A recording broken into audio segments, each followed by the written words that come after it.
And thank you for joining us for our Friday's edition of Press Review right here on Luntha TV. It is yet another day where we take you through part of the stories that are appearing in the newspapers today, the 25th of April, in the year of our Lord 2025. You are here with me, Tandi Wenzumara, and of course I'm not alone in the studio.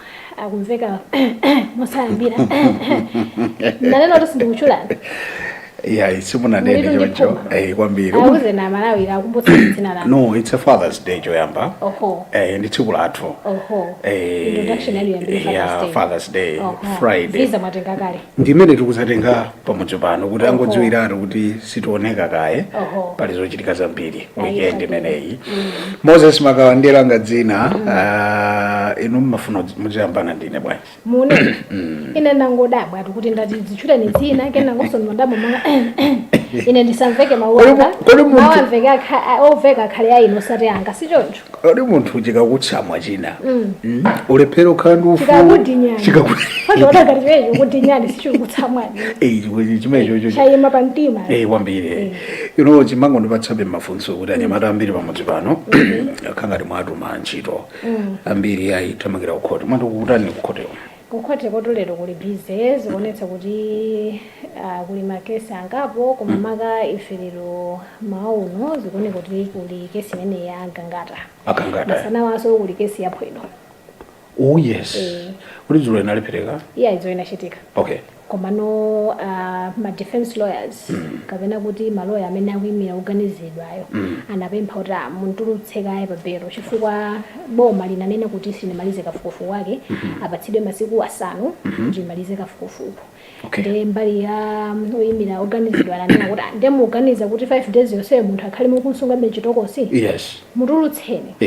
Sikuti akasokoneza china chilichonse mutulutseni mpatseni mbelo atuluke.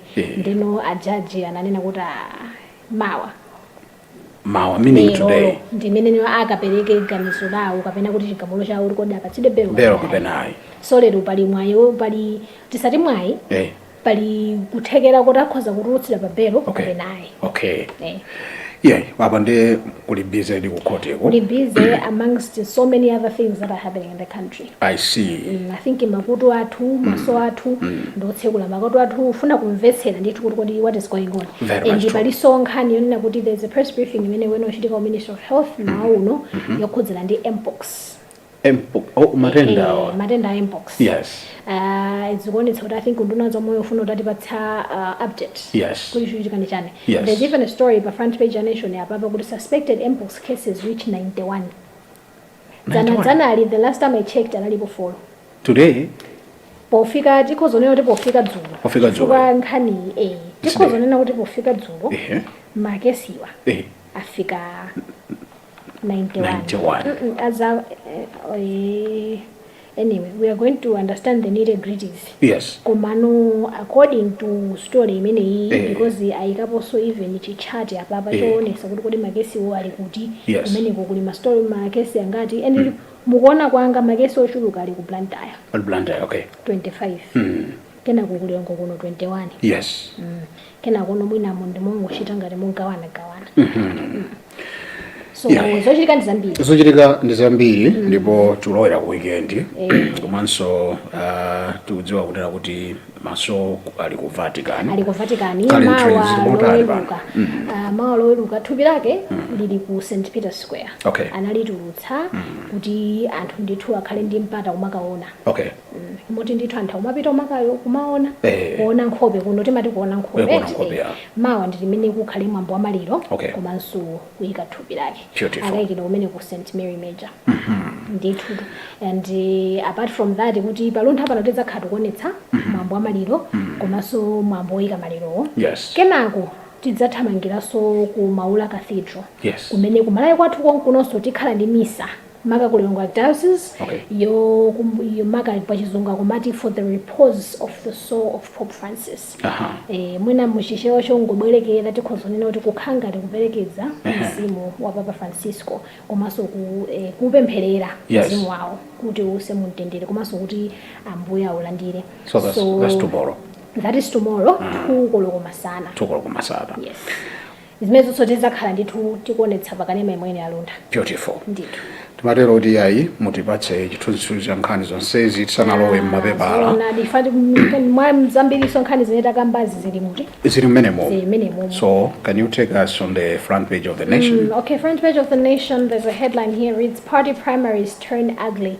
Part of the story reads political party primaries have turned ugly in the governing Malawi Congress Party MCP and opposition Democratic Progressive Party DPP, leading to cancellation or withholding of results in some areas. In the face of the growing wrangles, the MCP was yesterday forced to call for a meeting headed by the party's director of elections to assess the disputes over the election results and how to move forward. MCP has recorded primary election disputes in Lilongwe Central, Doangala, and in Chisi South constituencies, among other areas, where the elections, mostly to identify aspirants for Member of Parliament, were marred by chaotic and violent scenes. I think my social media so far I think in the MCP and the GBP nitaona kuti kupangitsa primaries. Yeah, sure. Maka kwambiri nkhani yokhudza ma MP. Kwinazo kumaenda bwino koma dzulo. There were a number of occasions amene ndinaona kuti kumapezeka zokuti anthu ayambapo ndiwo. Ife ndina kuvulaza nankumene. Yeah. Chifukwa chosamvesesana nkhani ke kumapezeka zokuti mwina dzina la munthu wina wakati fotera sowa basi anthu amakuvuta mmadzi apena chimakhala chovuta munthu kuti amvesese. Dzina la munthu kusowa it does not always mean kuti kuti there is something imene chitika deliberately kuti dzina la munthu lisowe. Because ngati dzina la munthu lopezeka it's just a matter of kuti it should be rectified. Yes. Kunena kuti okay dzina la munthu linasowa ku munthu inopezeka kali ikapena pake. Yes. You understand? Chifukwa ngati MCP ndaona zokuti akumayuza nkhani yomavota kulemba pena pake ndikumakaponya. Okumakaponya. Pamene DPP yomanga incorporate. Ukhale basi ndasi usaone kuti kodi kumbuyo kwako akamakuudza zoti kuna anthu 11 sukudziwa kuti kodi 11 akazako kanda amunako anawoko kazibale ako analipo kapena. Izoona. Kumabe ndizosavuta kuudziwa. Chifukwa mudziwa unena kuti suudziwa nthawi imeneyo right? Chifukwa at the end of the day bola ngati wawina ungopanga ashumu kuti ndota zibanga anali pambuyo panga. Kwanga koma ngati waluza ndizithuzi kumakhamu social media. Ndiye kuti ukapita pa Facebook ukaona to amene andamana lumbuyo kwanga.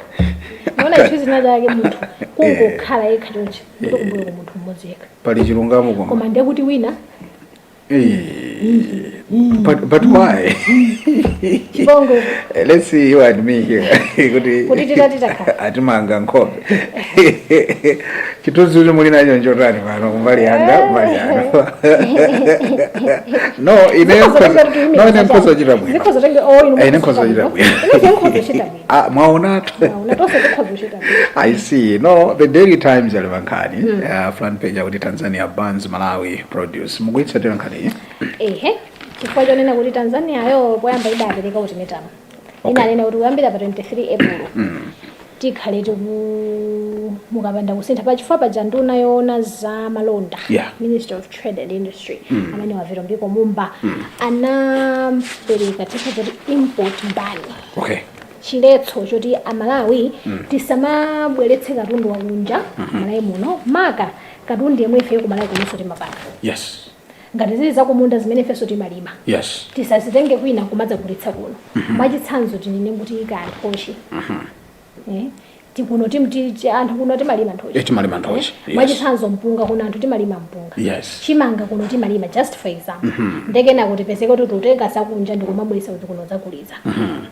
My understanding of cholinga chimene a minister komanso mwina zimene wakhala kunena nikhani yonena kuti akufuna kuti alimbikitse kuti malonda amene amalawi amene amapanga business imene iyi ya chimanga ya mpunga ya nthochi nawonso malonda watu kuke tiye ndiphunzitse buy Malawi kulimbikitsanso initiative imene ya buy Malawi kulani za Malawi zimene zopangidwa so nda Malawi ndovesesa kulani katundu wa Malawi wopangidwa nda Malawi zikufuna kuthandizira kulimbikitsa ntchito imene uchawo koma zikuonetsa kuti as per any other decision imene imatha kuchitika pamakhala ma repercussions. Oh yes. And one of it ndi imene iyi kunena kuti boma la Tanzania lanena kuti ngati mukunena kuti musiya kutenga ko katundu wathu wa kuno ku Tanzania mwache sanzo kanthochi kuti simufunanso zero mdziko mwanumo ndikuti ifenso kuyambira pa 23 April ngati simusintha ganizo limene lili ngati simuyamba kulola kuti katundu wathu sadzitha kulowa m'mayiko mwanu ifenso katundu wa Malawi sambalowedwa kuti kulowa mdziko mwathu muno kudzagulitsidwa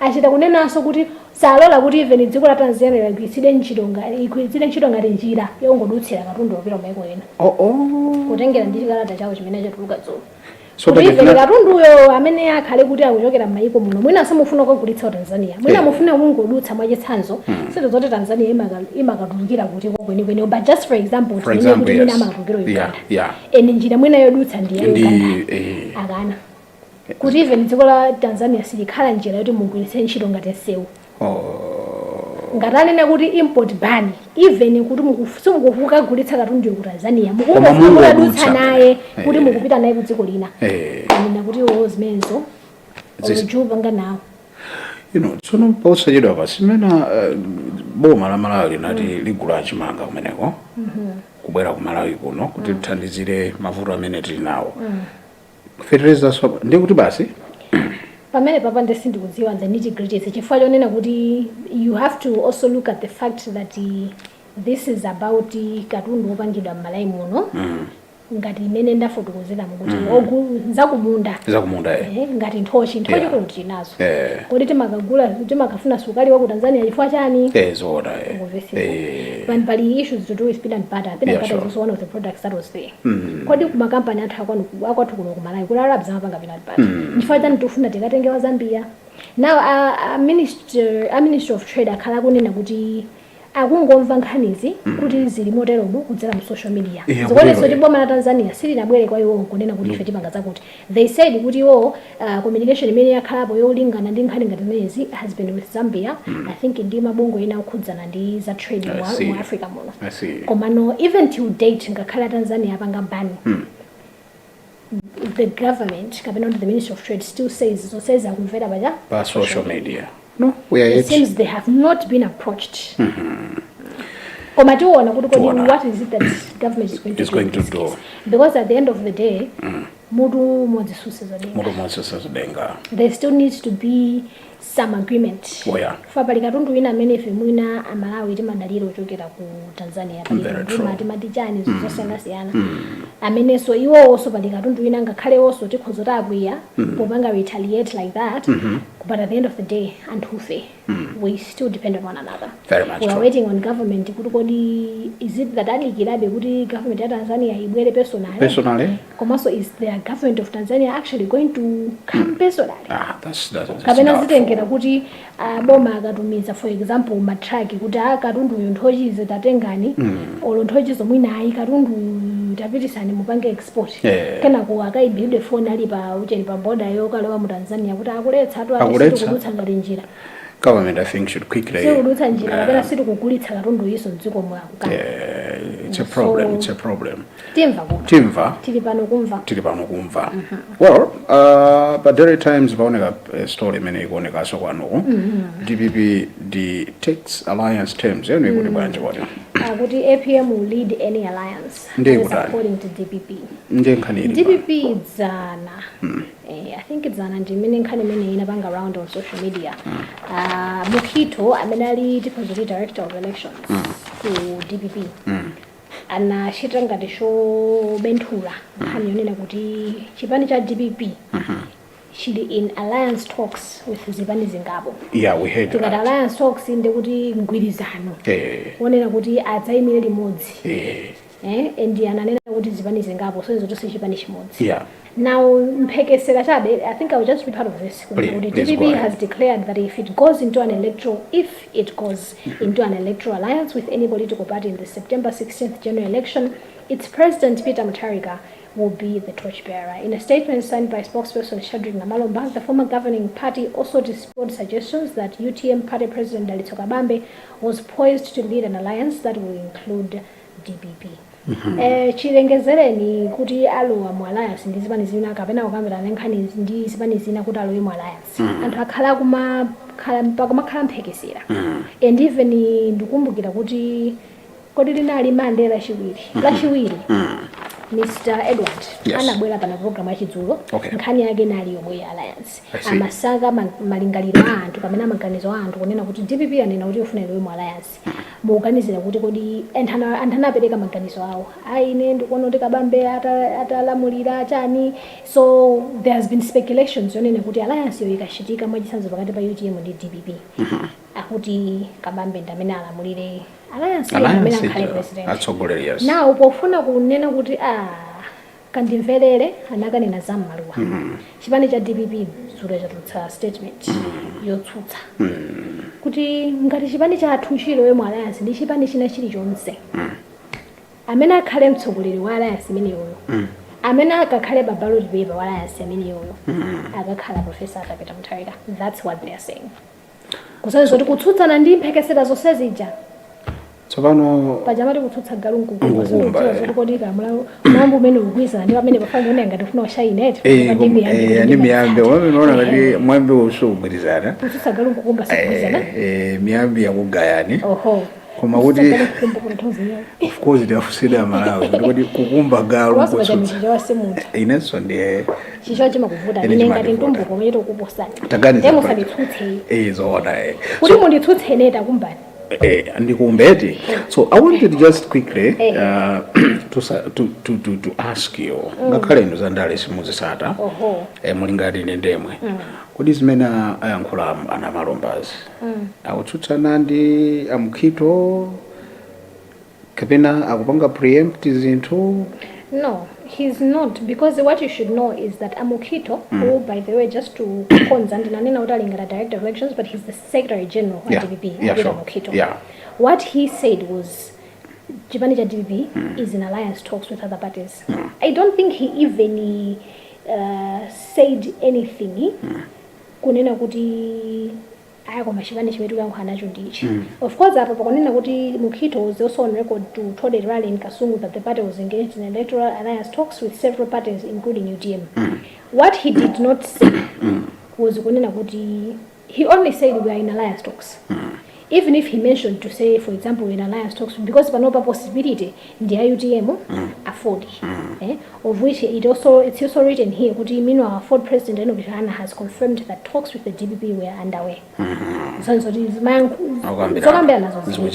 what Mukito only confirmed was that as we are heading towards elections, Malasa when we should to probably 50+1. Yeah, 50+1. Shivani Shimods about your Kastingawine, Nizovuda, and putting us on this one is ambitious. Very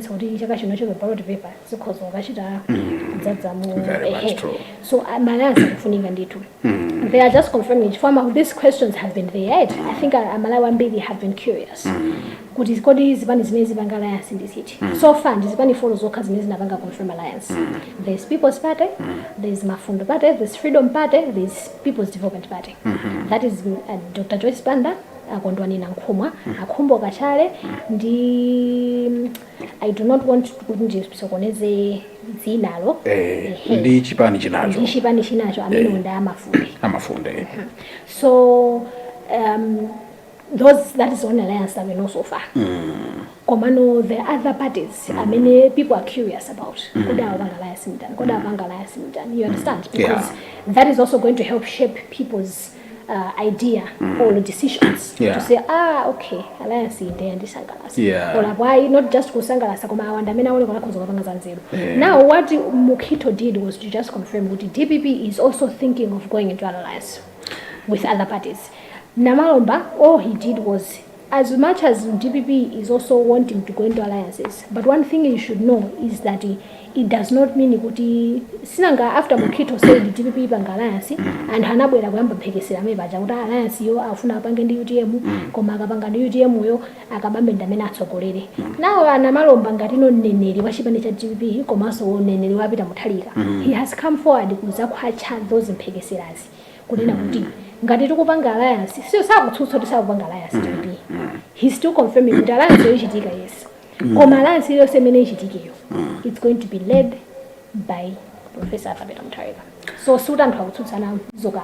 I see. Now mandipatsa chithunzi because zimene ndimaganiza ine ngasineso ni munthu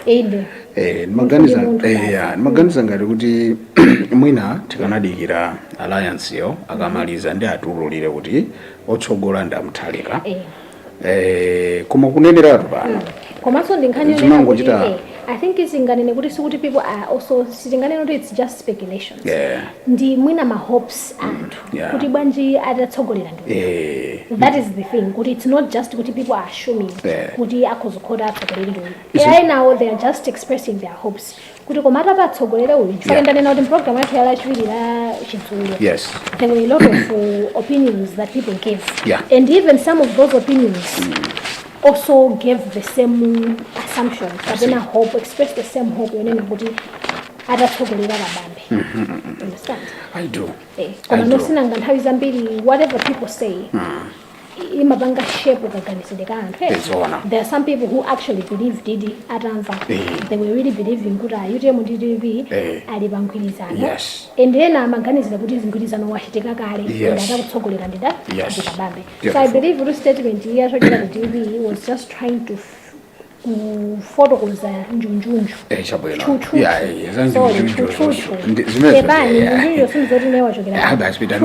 pitani business from bwinako chichewa sichikulongosoka chabwino okay ku business kuti 4 listed banks post 335 billion Malawi kwacha profit. Experts say government borrowing key driver, deposits growth cited as another factor. For Malawi Stock Exchange, MSCE listed commercial banks have posted a combined profit of 335 billion Malawi kwacha in 2024, a 77% rise from profits chalked in 2023 as the banking sector continues dominating the capital market. Published financial results showed that the National Bank of Malawi PLC posted 102 billion Malawi kwacha profit from the previous year's 72 billion kwacha. So, mabanka atatu. Tingole mabanki 4 mabanki 4 zikuonetsa kuti abanga phindu lalikulu kwa basi business yawo ya banking ndizoone kuti ma expert akuganiza kuti chifukwa chokuti boma limachita chobwereka ku ndalama chifukwa yapanga profit sipaja munthu ukabwereka ndalama ku banking ukabwereka loan ku banking umabweza ndi interest ndizoone kuti ma profit amene akupanga mabanki wa malingana ndi akatswiri akuganizira onena kuti nkhani yake ndiyokhudza kubwereka ndalama kubwereka kwa ndalama by government. I see. Well, ndili papeji ina yaphwedwa ija ilipoti mumanena zija nzona sindiwerenga so ndaipeza ndikakhale pano mana izanali ndaipeza muzoti ni mlandu ni mlandu wakulu yaonekeradi lero tsogolo koti ukoko international. Zelensky cuts short South Africa trip. Ukraine President Volodymyr Zelensky yesterday cut short his official visit to South Africa after a Russian missile and drone attack on Ukraine's capital Kyiv on Wednesday. The Ukraine leader posted on X that the attack killed at least 9 people and injured more than 80 others.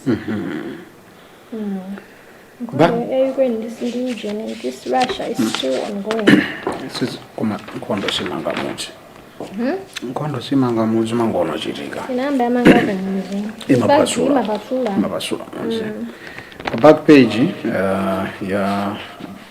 Daily Times, Kamuzu Stadium installs prepared water meter.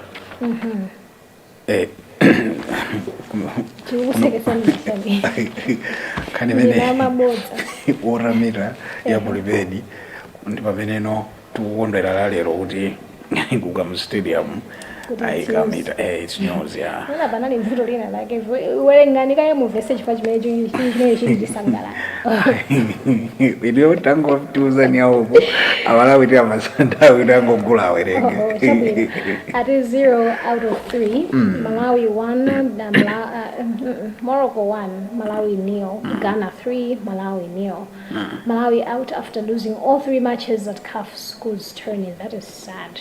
Very sad. The full story is on page 43. And nkhani kunena kuti Malawi Schools Girls National Football Team is out of the Under 15 Confederation of African Football CAF African Schools Football Championship in Ghana after losing all their 3 Group A matches.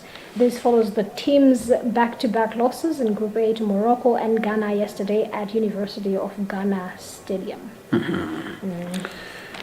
BT Giants seek Airtel top 8 semi-finals. Imene also ni nkhani. Imene ngoneka Liverpool on the brink of Premier League title.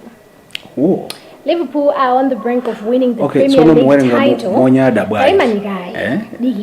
Ichi nchizungu. Fanya kuti ndi Liverpool. Ichi ndi chizungu. Chabwino yapo. Yeah, mukhozo dabwaso kuti mwina ndikuoneka ngati kuti ineyo kapena ndimapanga nawe izizi. Koma ndikungowerenga. Chabwino werenga. Ndi chizungu. Chabwino. Mazowerenga moti pyesa ntima sizabwino. Liverpool are on the brink of winning the Premier League title after Arsenal were held to a 2-2 draw by Crystal Palace on Wednesday. Arne Slot's side were watching in anticipation of an Arsenal defeat that would have secured Liverpool's record-equaling 20th English title. They didn't get their wish to start the party just yet, but Liverpool looks certain to lift the trophy for the first time since 2020 after Jean-Philippe Mateta's led equalizer for Palace at the Emirates Stadium. Liverpool are 12 points ahead of second-placed Arsenal. Basi siye. Musaitanthawuzire so ya. Pali nthemanga. Ndewanga. Pali ndemanga. Ndewanga bali tingoja wawo. Ndingone muchichewa. Kuti pali chempekezo. Chonena kuti timu imene ya Liverpool ikhoza kutenga chikho cha English Premier League. Chabwino tamva. Tamva. Zimachitika. Akusiyana ma point 12. Azimachitika. Kodo phuzira isa 12. Naruputo. Okay. Kusikoti mwase. Akozo chitira mboni. Ndiko sikoti kumusangalasa. Nkhani imene iyi. Uli ali mbali imene yeso? Scott nkhani kumusangalasa. Edi Scott zoti Liverpool kusiyana ma 12 points ahead. Ophuzira isa 12. Ezona. Liverpool saba ma points 12. Ndiyasema. Aitavutika. Ndipo muli bali chembekezo kuti chikhoji chaka chinoto tiwankanga mura mwendi ndani? Aitavutika. Kakaosa usamba. Aitavutika kwambiri. Ife timalizire pamene patisanambe ndewo. Ndone kuti mwalusa kwa. Inenda lusa. Mukupuma moda bisa. Ndikuzali wawo. Ino muzipita tikulole muzipita kukhambazite. Tokoza kwambiri. Ine ndi Moses Magawa ndi abiti vanu antokola kwambiri. Abiti. Abiti bakharu ashawu. Kwathu ine sabiti. Kuti timatija. Ine na Nyauzumara. Nyauzumara. Chabwino. Sabiti mzumara. Tathokoza. It can never happen. Not with this side. Tathokoza kwambiri kuti mwatiwongolera. Ndithu wawo. Ino musamakwiye. Inda ndikuenda ukuya koma chonde. Ezona. Echabwino. Muzapezeka zokuti mwachosanazo manwanza. Very much true. Pa makina meyo panali Scott mwase kuongolera ndithu kuonesetsa kuti nkhani yoti Liverpool 12 points kutsogola iveseseke bwino. Mumvesetsa ndiye mukhale pomwepo ndithu tili ma program osiyana-siyana amene akubwera pandekanema amene wa Luntha. Khala ndi pomwepo kuonera ma program amenewa ifeso tili pano kukusangalatsani. Komanso kukuphunzitsani komanso kukudziwitsani. Mukhale ndi tsiku lopambana komanso weekend yopambana momwe tafotokozera muja kuti tikhale tikupasani zosiyana-siyana zokhudzana ndi maliro amenewa a Pope Francis. Very much true. Khale pomwepo ndithu kutsalira nkhani zosiyana-siyana komanso dziwani kuti ngati simungakhale ndi mpata wokhala pa nyumba ndi kuonera pa TV. Paliso timapezeka ndithu pa Facebook. Pamenepo pa Luntha Television komanso tili pa YouTube pa Luntha TV Official. Ino mukhale ndi tsiku lopambana komanso weekend yopambana mwakoma nonse.